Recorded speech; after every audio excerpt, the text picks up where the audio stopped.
Pedro Alonso López, infamously known as the Monster of the Andes, is one of the most notorious serial killers in history, responsible for the murders of hundreds of young girls across South America during the 1970s.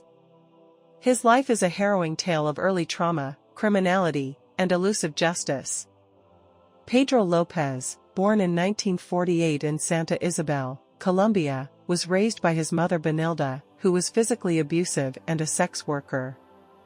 López was reportedly the seventh child among 13 siblings and wanted to be a teacher. He became homeless in Bogotá, where he joined a gang and smoked bazuco. A stranger offered him a bed, but instead sexually assaulted him in an abandoned building.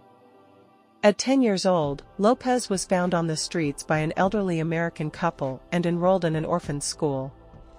He was molested at 12 and ran away, seeking revenge.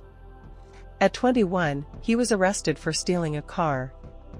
After being raped, he killed his attackers with a makeshift knife. Accounts vary on whether he received additional jail time for the murders. Left to fend for himself on the streets, López quickly turned to a life of crime. He survived by stealing food and other necessities, often resorting to violence when confronted. By his early teens, López had been arrested for theft and was sent to a juvenile detention center, where he endured further abuse and violence from older inmates. It was during this time that López claimed he was gang raped, an experience that fueled his growing rage and desire for revenge. Upon his release from the detention center, López began to exhibit increasingly violent behavior. In 1969, at the age of 21, he committed his first known murder in Colombia. He later claimed that he had killed more than 100 girls in Colombia alone, although this number has never been independently verified. Rampage across South America. López's killing spree escalated when he began traveling throughout South America, including Ecuador and Peru. He targeted young girls, often between the ages of 8 and 12, whom he would lure with promises of money, food, or gifts. Once isolated, he would sexually assault and strangle his victims. López preferred to kill during daylight hours, claiming that he enjoyed watching the life drain from his victims' eyes. Upon his release from prison in 1978, López began nomadic throughout the northwestern area of South America, eventually arriving in Peru. He later claimed that during this period he had killed over 100 girls, mainly street children from indigenous tribes.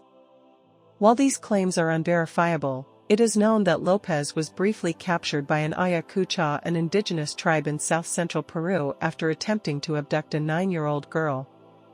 The Ayacucha exposed López of his clothes and belongings and buried him in the sand. However, an American missionary convinced the tribe to release López and turn him over to the police. The police did not keep López, and he was instead expelled from the country. After his deportation from Peru, López resumed his killing spree, and although authorities began to notice an increase of missing persons, more specifically young girls, throughout areas where he traveled, they concluded the disappearances were most likely cases of human trafficking. In April 1980, the areas surrounding Bogotá, Ecuador were hit by flash flooding, unearthing the remains of several young girls who had been previously reported missing.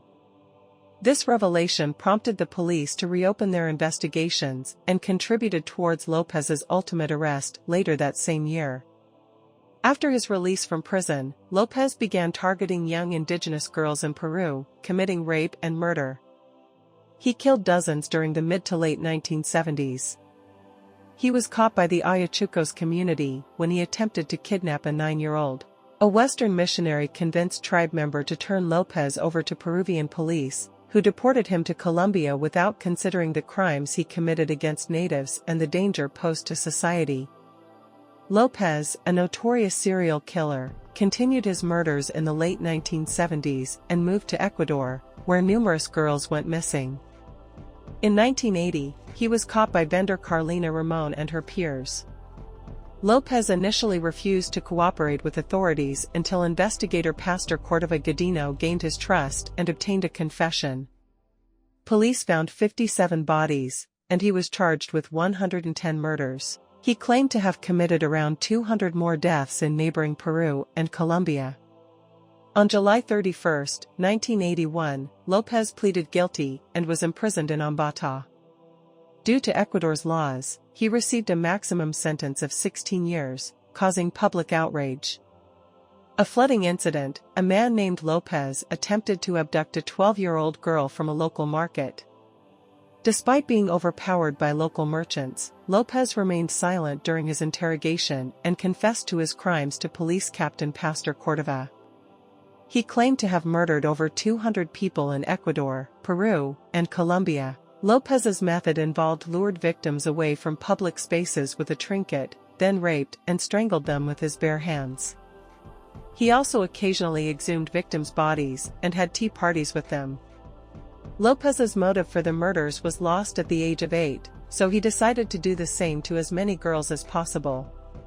His confession led to the confirmation of 110 victims in Ecuador.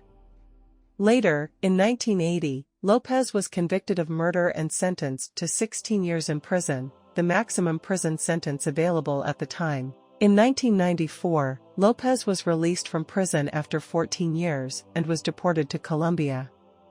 Authorities tried to convict him of a 2-decade-old murder but declared him insane. In 1995, he was institutionalized. In 1998, he was declared sane and released under $50 bail. He visited his elderly mother, who asked for his inheritance and sold her bed and chair to the street. Lopez vanished, and concerns arose about his connection to a 2002 murder. His whereabouts are unknown.